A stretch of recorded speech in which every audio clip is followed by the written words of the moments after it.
Okay. For now, we leave him there. She is Swiss. She walks.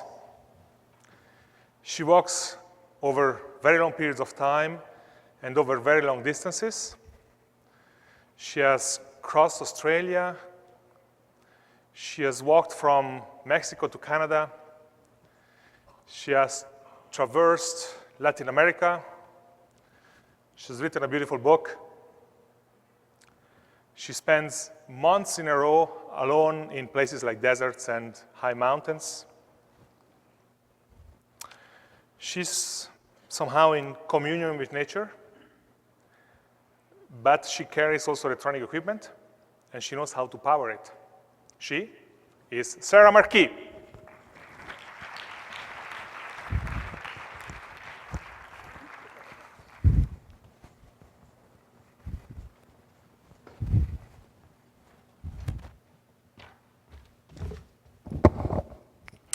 Wow. Hello, everybody. How are you doing? Good? Good. So I never see so much computer in my life, open, working, but I hope you're not going to use it too long now, okay? So we do have here a companion for today. Cleo and I are going to show you something a bit different than we have seen right now, because we're going to go in a different world, not so different. We're talking about the same thing, really, but with different words. Let's go. We need 2 things now, 2 feet. We're going to go walking. Let's go. So, how to explain to you in such a small time what are we going to do now? So, in different world, we're going to go to the cold weather, -25, and to hot weather. We're going to go in Australia to start with. So that was an adventure that I did. One day I just wake up and I thought, what am I going to do today? What am I going to do today? I'm going to go walking. Okay. I had an idea about starting in the middle of Australia and go all around and finish in the middle. I did that. It takes me 17 months to doing it. So how to survive in those areas? It's about surviving, really. So I take a backpack, really a lot of technical gear. I need to be light, but I can carry water and food, so I need to hunt and try to find my own food and my own water. So how to hunt? I don't like guns anywhere. You? No, I don't think so. So I use specific things like blowgun, slingshot, traps, and I need a good vision of things and to be flexible. It's going to be all about that. So I'm vegetarian now, so I don't eat meat. But in that situation, I just need to be more flexible, all right? So how to hunt? It's not a course that you can take how to hunt lizards, snakes. You can't find somebody telling you how to do that. So you need to be open and go out there and try to catch your own food. So how you can do that? Well, you need to be starving a little bit before, you know? After 1 day, 2 days, you catch anything. 3 days, oh, I lose a bit of weight here, you know? 4 days. And when you're really starving, you realize that you can do things because you're ready for something else. Means you're in your comfort zone all the time, all right? But you need to make a step to get further away. You need to make that step where you get out and you don't know what's going to happen. That's exactly what happened. Make that step. And what happened after that? We don't know. That's the whole idea about it. Most of the time we don't know, but it's all worth it. So I've been planning my trip really well. But one thing that I haven't been prepared for, I met somebody on my trip. Nearly like that things, but a bit different. That's my dog. I met that dog in a farm. A farmer wants to kill him. He had a gun on his head. So I haven't been thinking very much, and I take dog and I run away. I stole the dog. And I was in a bush in the forest with the dog, and I thought, yeah, I think now I've got a dog, you know? And that dog has been walking with me since. He's been walking 10,000 kilometers with me. All right, so he had some good day, bad day, like me, actually. So a day in the bush, it's something start with nature. We've been talking about technology all the time here. So now go back to nature, because we belong to the nature, all of us. We all connected anywhere. So it's in one hand, human being, at the other hand, it's a nature. But why we not connected those two worlds? Works. So when I walk like 4 months, when I get after 4 months, I get to a stage that I need to change my gear. I need to take a shower. 1 shower every 4 months, that's all right. I save water, you know. But I need to eat and everything. So my brother come to meet me in a checkpoint. Like that, exactly like that. I can talk to my mom because she's scared all the time, like every mom. And yeah, it takes a bit of energy to get out there. And I will say, with my brother, we never had any technology to communicate on that trip. So I give him an appointment, and he met me over there. So in 3 days schedule, we always met. Because I knew I can walk 1,000 kilometers a month. So I just make my plan, you know. Like if you say tomorrow we're going to meet for the lunch, all right.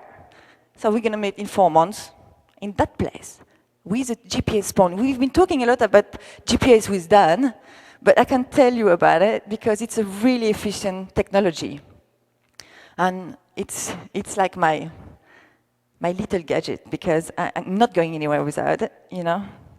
And why doing that alone? Why I'm going alone over there? Huh? That's always a question that people ask me. But I'm not really alone, really, you know. But why not taking a friend with me?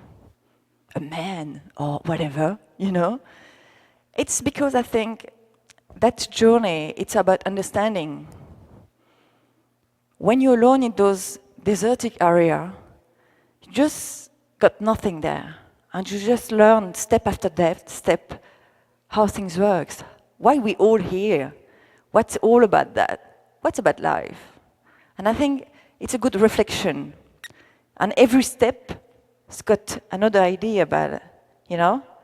After 1 month, I don't think the same thing as after 2 months.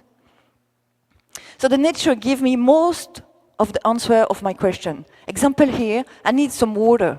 So how does animals do with water? I just watch them and listen to what the nature gives me. But the US Army give me some tricks also, you know. So this is one. You can wrap a tree with a plastic bag, and the tree gets a transpiration and give you some water. Another trick, you can do that on the ground, make a hole on the ground, plastic bag. Same thing, condensation during the day and the night. That guy here, he's got a better idea. Doesn't need any plastic bag. The condensation gets stuck on his little spike on the back of his head. And it's quite a really good one. And some others got different view, more practical view, I think. I don't have this kind of thing, but helps them a lot. They can put 300 liters of water inside, see? So I need to carry my home, basically. So I've got a backpack, everything inside, 30 kilograms altogether. So it's quite heavy, but I work on every little gadget. Everything is light, extra light. So I don't have books, I don't have music, I've got nothing with me, just the really necessary things. Which is, I do have a pump filter if I find some water, because you need that GPS connection. And when you survive in those areas, you need to be without any, I would say, you need to be open. Your vision needs to be open. So you can, like that, do like a little bird. It's a few different tricks you can use. And don't be afraid to dream, to be crazy a little bit, you know? To open the mind, to just be creative with anything. And you can be surprised how things work. So why starting things like that? I think I dream a lot. And most of the time, I don't do things. And one day, I thought that's going to change today. And I started when I was 17 years old. Since I've done 30,000 kilometers. But it's not about kilometers, really. It's about what happened there.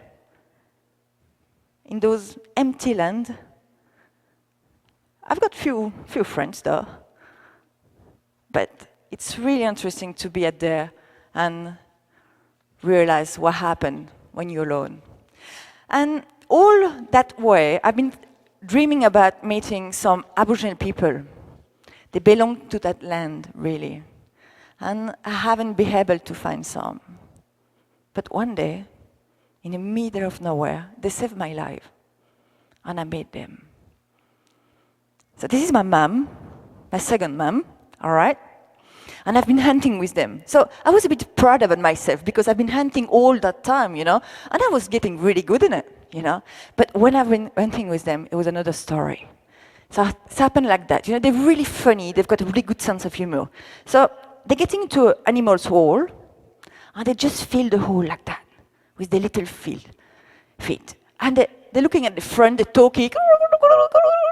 And in one stage, just like that, one lizard. And I look at them and I was like, what are you doing here, you know? Nah, this is not possible. And I've been really close to her, following her really closely. And I've been looking at her. What is she doing? How did she know that there was something there? It's not possible. And it happened again. She was filling the animal hole like that. And she was talking to her friend. The two. So those people are different. They understand nature like nobody can understand nature, probably. They belong to the nature. And it was really a big pleasure for me to be able to meet them. And so how it happened, then I met them at the end of my trip? I don't know. Just happened. Sometimes it's no reason. So don't ask me why I'm walking. It's probably no reason either, you know? And it's how I finished my trip 17 months later. And 2 years later, start again. I had that feeling inside me, you know? So I always leave me the time to think about it, you know? 2 years, good time. I write a book. I had some talk. And one day, I wake up and I had that feeling again. You know, something really deep, something you feel like you have to do it.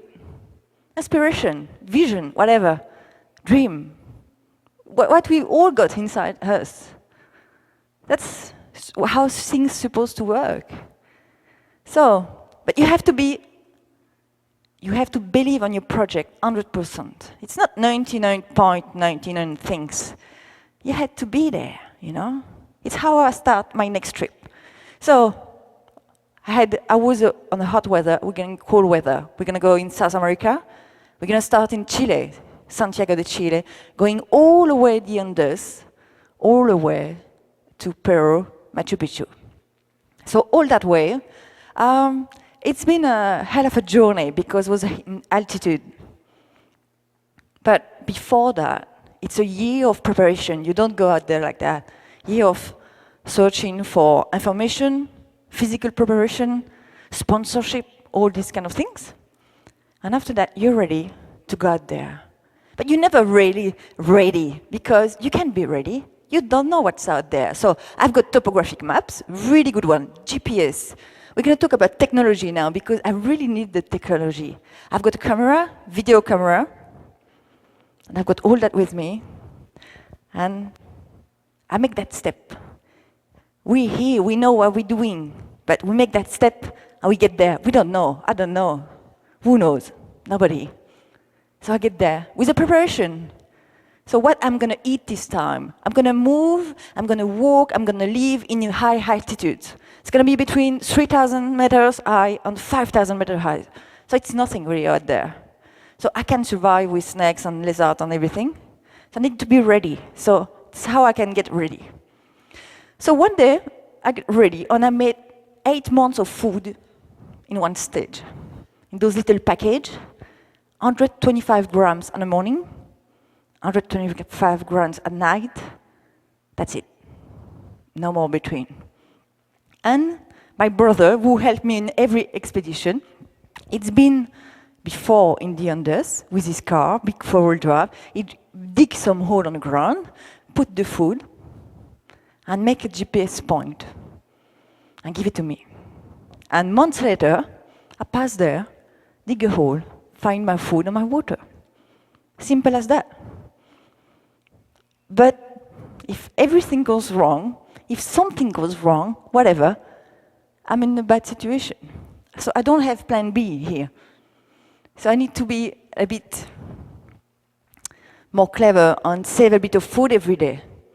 Be ready for something different if something bad happens. It's the only solution that I've got. Be flexible. All right, that's how I get there. But it's high, it's sunny, but it's really cold. So I was ready for something like that. But cold means minus 25 degrees for more than 2 months. So how you can do in minus 25 degrees, that's another story. Because now we're in a special place. We've been talking about stars before with Dan. We're in the middle of it. We're in the best place in the world to see stars. We're in the middle of the desert, Atacama Desert in South America. It's the most driest place in the world. So my mom said to me, why are you going in that bloody place? Why are you going out there? Yeah, sometimes I ask me those questions. But most of the time, I live the present. I live the present moment. I'm there, that's it. That's the magic of it. Some people meditate years and years to get to the moment. And for me, just the rhythm of walking give me that serenity. So when we out there, what happened? Wind, cold, nothing there. But when the night comes, the wind stops. And it's something so magic. You've got the horizon on the front of you, and you can find the curve of that horizon. And the stars start to be there, to just born from the left to the right-hand side. You've got the Milky Way, everything there. And you can feel your blood inside of you. It's no noise. And one morning, early in the morning, 4 o'clock, I wake up. I heard a noise. I didn't know what was it. I was like, what is it? I open my tent, get out, check. A foxes, something live there? Because there was nothing there. No animals live out there. There was nothing. Okay, I went back to bed, sleep for 1 hour, and start again. Actually, it was my tummy. It was so starving, it makes noise. So it's like that. It's those weird places where lives come with different point of view, different side than you're not used to. So I had a resupply point, a checkpoint with my brother, and I went back up 4,200 meters high. And I haven't told you, but all that time, nearly most of my trip, altogether it's 7,000 kilometers. Takes 8 months to doing it. I've been sick for more than 6 months. Altitude sickness. All right. Because the body doesn't get used to go up, down, up and down, up and down. All right. I was ready, but not for that. You know, you always can be prepared, but you've got always that little things coming out of the blue. So it's an idea about be flexible, really. So now it's really cold again. Minus 25, all the water gets frozen. So you need to make a tea. How to make a tea when you don't have tree? So how are you going to do that? I do have a fuel stove with me, but in a fuel stove you need some fuel. All right. I've got a little bit of fuel, not much. So you have to use what you've got. So I saw some llamas around, so I collect the shit of the llama, we can say that. all right? A dry one, make a fire, and that's like wood. It's about the vision, all right? How you get there doesn't matter. So this is a special moment. My brother met me in the middle of the desert of Lipez. So I take time to wash a bit my feet. A bit smelly sometimes, you know. But it's a special time for us because we exchanged the GPS position where I can find my food along the way. And that's where I take care about my technical advice that I've got with me. So all the cameras, the sand for the cameras is really not good. And I've got my little card there. So in the card, I put 45 kilograms on 17 in my bag. But helped me a lot because I do have some solar panel to recharge all those technical electric technology that I've got with me. A bit like Dan showed us just before, but actually that really works. I can tell you that. That's really working. And so I'm related to those solar panels. So all the way, I've been recharging all my technologic gear with that all the way. And in those places, having water or electricity doesn't have any sense, you know? You appreciate things in a different way, really. Still today, you know, when I've got my shower, when I'm under the shower, I saw those little holes on water coming out. I find that amazing. I still every day. When you don't have water, you just appreciate things and you just think about things like that. That's why we're here today, actually. And thanks to WattWatt to let me allow to talk to you today, because it's all about sustainability. And we're here to rethink about her life and the aspect of her life and the nature. Because, yeah, everything we try to think we're clever enough to make technology. We're clever in a lot of ways. We can learn things, we can make things, which is a really good thing. But we forgot all the time that our 2 feet here are just in a house. And these little things here doesn't need us. The nature doesn't need us. We need the nature. It's a different way of seeing things. And I hope the new generation and the kids coming, they just think different. Because we look like we lack our comfort. And we don't want to get out of that comfort zone too much. But I hope the next generation think about things in a different way. Or I hope that you guys think a different way. I hope that I think a different way. I can change things too. Because that's look like an emergency today. So back at there, what happened? How my days go by. 12 hours walking. I wake up with the sun. And I go to bed when the sun goes down. Between, I'm just walking.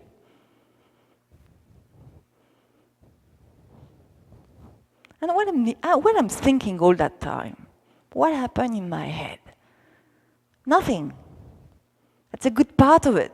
So for the first 10 days, you just my back, I can't move. Oh, God, I've got that sciatic nerves coming out again, you know? And I'm not going to go anywhere, you know? And you feel so bad here and there. And I start to be smelly, you know? After 10 days, it's just poof. I'm going in my sleeping bag in the morning. I get out at night, and I get out in the morning. I just zip, my zip, and I get out. It's smelly. I say, God, it's not me. It's not possible. Yeah, it is. It's true. True smell, true things. And after that, after 2 weeks, 3 weeks, a month, 2 months. 2 months without a drop of water. It's something different, you know? You smell bad, but I think I will never see the water like I saw before that trip. Because it's an experience, really. So we on the top of the Andes. And we're going to go down, for 1,500 meters down. And we get to a special place for me. We're going to Bolivia. In Bolivia, people live with not much. But surprisingly, they're really happy. They've got that big smile on, really shiny eyes, and amazing people. So I met them over there. They've got an amazing sense of humor. They look at me a bit weird, and those kids, they didn't know what I was doing over there. And they're talking to me, and they say, so what are you really, you know? He was probably 10 or 12 years old, that guy. And he turned around me, look at my cart and everything. And he said, I understand now. You're a horsewoman, you know? And for him, in his vision, he was really happy to give me a name because he didn't understand why I was walking. He said, why are you not buying a, I don't know, bicycle or something? You know? Must be a solution, you know? You don't have money? For them, seeing what I was doing was a hard way, probably. They're really not understanding what I was doing over there. But if you look at the past, you look at the amazing time they had. Those people who were living there, they weren't understanding the nature more than we probably do today. And they were the amazing architects. They've been doing amazing water system. In every aspect you can see what they've been doing. It's just amazing where. So sometimes I think we lose a bit of what the past gave it to us, you know? So anyway, we're in a big flat lake, Titicaca Lake, really famous lake where they say the sun born over there. So I thought, what I'm going to do?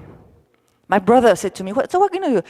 It's easy. You take the left-hand side or right-hand side. What are you going to do? I said, you know what? Let's go right in the middle. That's how I just decided to go through that Titicaca Lake with a canoe. 220 kilometers. And in some stage, I had some little island in the middle. So I just put my shoes and crossed those little islands, and they were living like probably 100 years ago. It was amazing to see them living with the nature. But I didn't like that trip either, you know.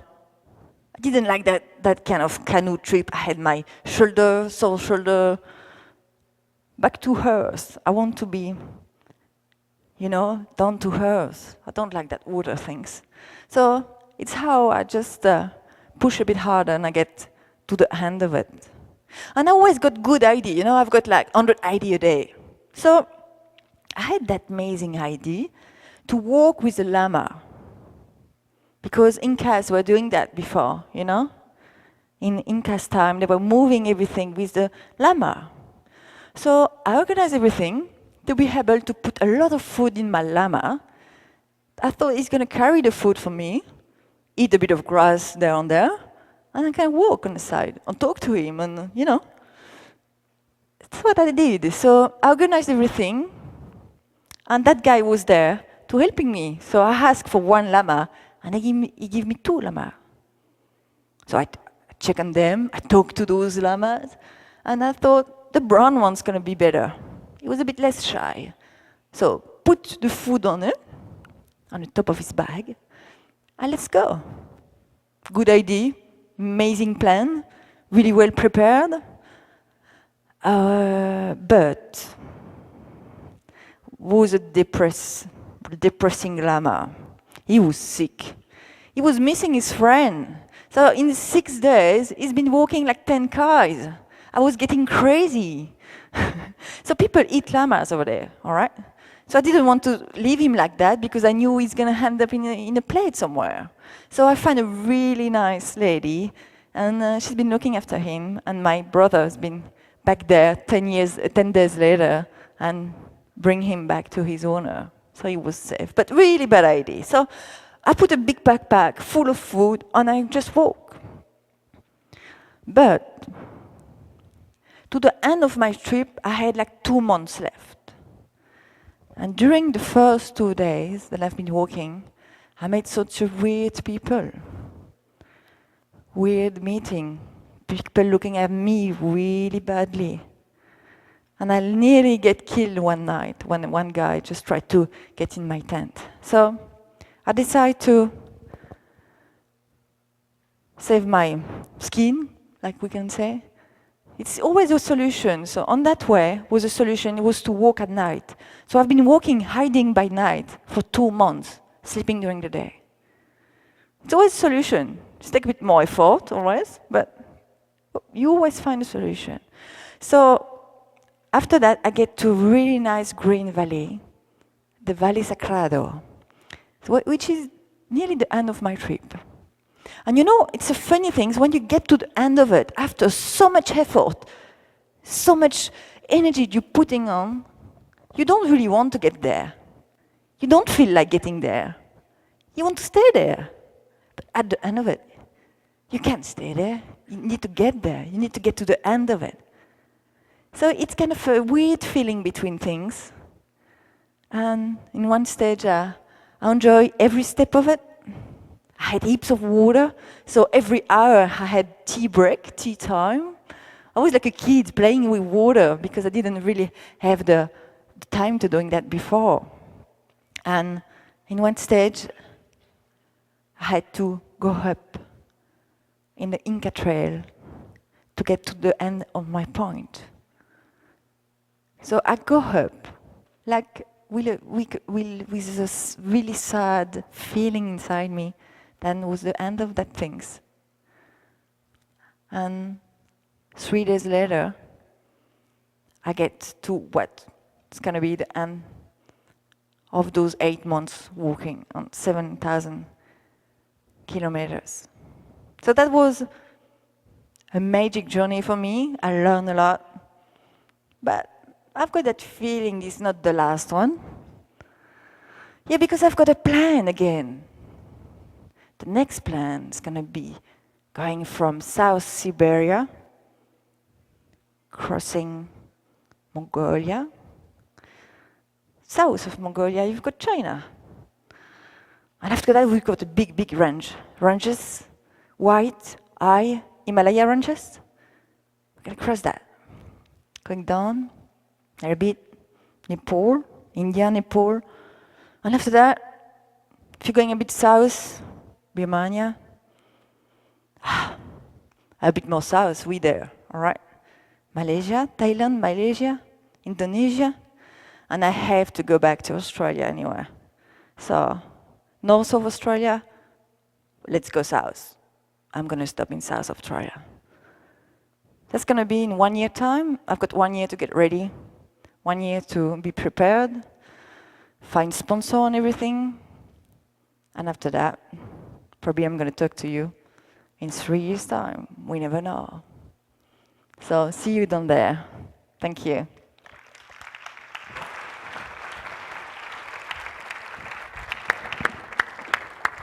Thank you. Thanks. This is fabulous. You're welcome. You know, that was because of him, really. You know. Yes, sure. It's because of Bruno, because of Laurent, because of Nicolas, all those guys. You know. Okay, we have a few minutes left before the buses start running back to the dinner, and maybe you have some questions you would like to ask Sarah. If it's the case, there are 2 microphones in the 2 corridors, so you just have to stand up and go behind one of the microphones, and I will give you the word. Maybe we can also lift a little bit the lights so we can see what happens in the room. Obviously, it's a question everybody asks, why you do this? And I know that you already answered in your book. You say, why not, right?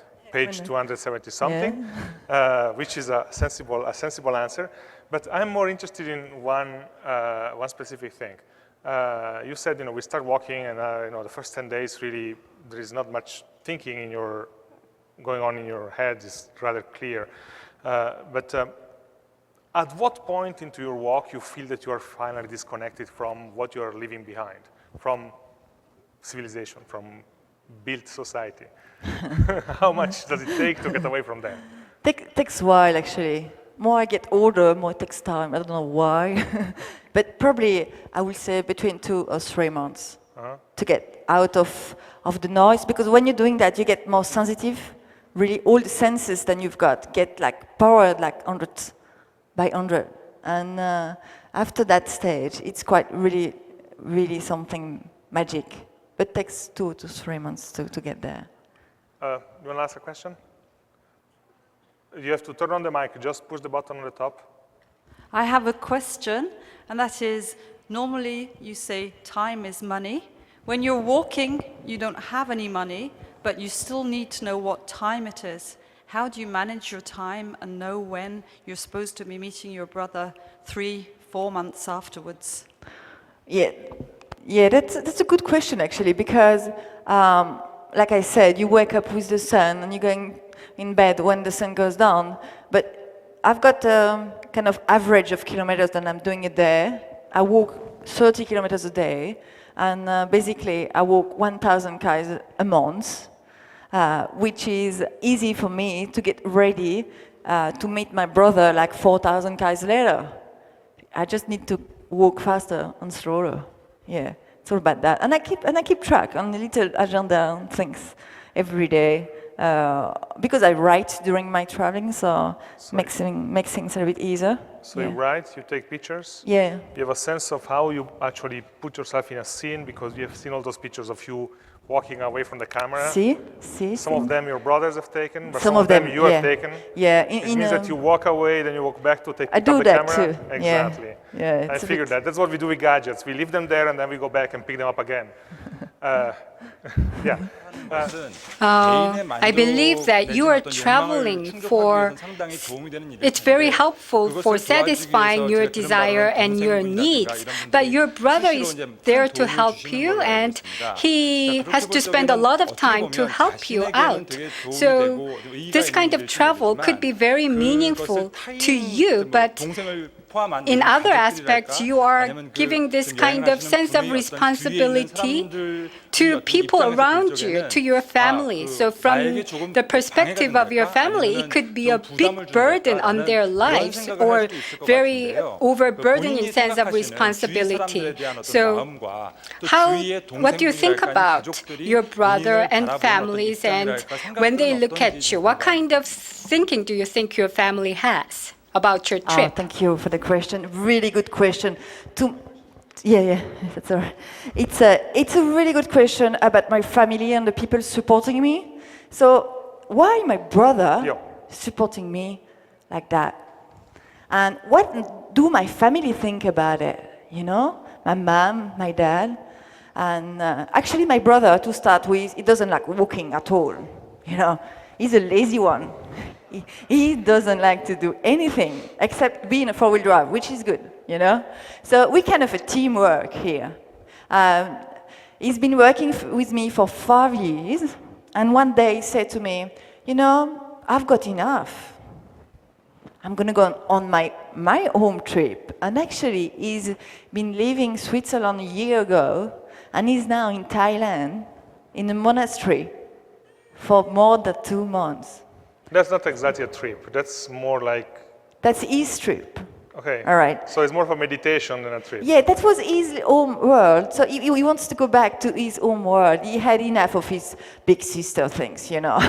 So the next trip, I need to find another body team to work on the resupply pond. So now my mom, she's a really clever person, you know, because I'm like that since I'm really small, really little. Because when I was 8 years old, I ran away. I went to a cave close to my house, like probably 1 km away, and I slept with the bats and my dog. I take my dog inside the caves, and I thought it was really fun to sleep inside the cave, you know? But all the village, the policeman was looking for me. It was scary because I haven't told anybody. So I haven't really wake up one day and thought, I'm gonna do these things. It's on me. It's me. It's how I can really live close to myself. All right. When I go away, my mom always asks me one question. How long does it take you to get there? That's all she wanted to know. And I talk a lot with her and my dad, and they're quite happy that I'm happy on that way. And she knows that I'm not doing crazy things, because it's a lot of experiences behind me. It's not crazy. I've been studying a lot to get to a place, all different aspects, political aspects, nature aspects. And I usually learn a language before I go. I usually really look at the culture and to do the right things. And all is really planned ahead. But like I said, by the time you're going out of that comfort zone, which is the zone where you've got the knowledge of things, and you make that step, you never know what happened, really. Kristen, last question. Okay, I actually have two questions. Go ahead. We lifters, we love gadgets. So could you mention what gadgets did you actually have? You had the GPS video camera and the solar charger, but backups, how many backups, how many batteries, kind of a little bit more details. Yeah. And then we also like demos. So could you demo in real life, how fast do you walk when you walk 40 kilometers a day? Because I don't think we can grasp It doesn't that. ask me to get naked, which is good, you know. I can walk, you know. Thank you. No, all right. I walk 5 kilometers an hour. I've got a backpack and walking stick, which has helped me a lot to save my knees, all right? I don't want to get to 50 years or longer like that, you know. So I walk like that, you know. Which All is right. rather fast. It's quite fast, but it's my rhythm.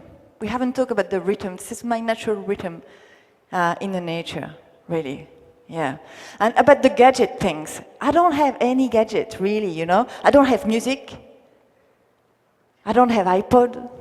It's too, in one hand, it would be some outside noise, which is, I want to be in that little aspect of natural world. That's what I want, really.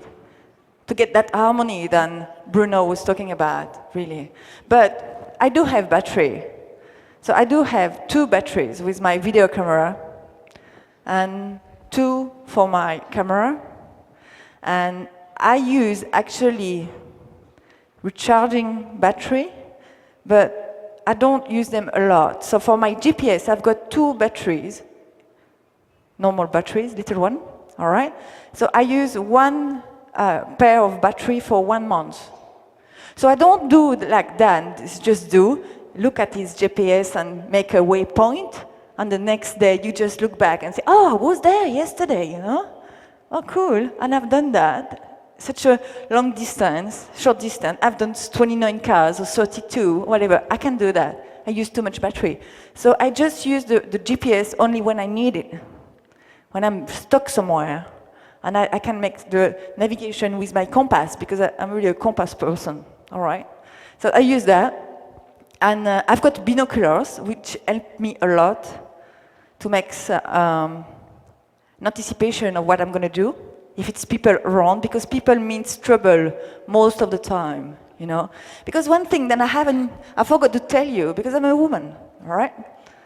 So in that perspective, I'm happy to see so much women today, really. I thought I'm going to be the only one, so thank you for the current woman that's been coming here today. So, yeah, so women in those world, remote area mostly, it's a trouble, because I've got thousands and thousands of stories to tell you, but we don't have time, I think.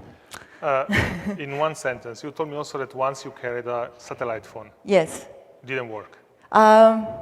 Did work, but I don't like those things very much, yeah. In South America, I had the satellite phone because I've done a show in a TV. You know, I had my show in the TV, and I need to do an interview by the phone once a month. That's why I had that things. Yeah, but I don't like it very much, but... Okay. One last question. I know we're standing between these people and the dinner. It's a very hard position. You're actually right on time. By inviting you tonight, we wanted to close the day with by having somebody who's basically experienced life without technology. Because I think most of us who work on a daily basis with technology feel kind of overloaded. So you went to the other extreme, but also when you come back, you answered our emails very quickly, so you get very connected once you come back. I just want to ask you one thing. So after you spend all this time away from technology, when you come back and you get slowly in the move again, what do you think you lose? Do you think you lose some things, like capacity to look out or be more creative? Do you feel like technology and all these interruptions and everything, do you think it changes your behavior? It has an impact on you? Can you describe that? Yes, it does, actually.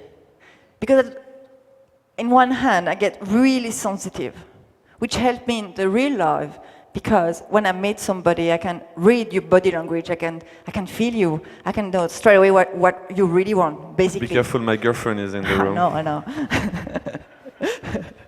But in one hand doesn't help me very much, because when I come back, I can't really go to have a nice meal in a restaurant. It's too much noise. I can stand the noise for like 2, 3 months, 4 months most. After my Australian trip, it takes a lot of time to get back to the civilization. But in one hand, you notice that I respond to my mail really quickly. I have to tell you that I do have an email connection, internet connection, but I live in a really remote chalet in the Alps, and I need to walk to get there. So when it's full of snow, I don't have any car. I can go there with the car. So I've got kind of, I'm still on my little world, really protected though.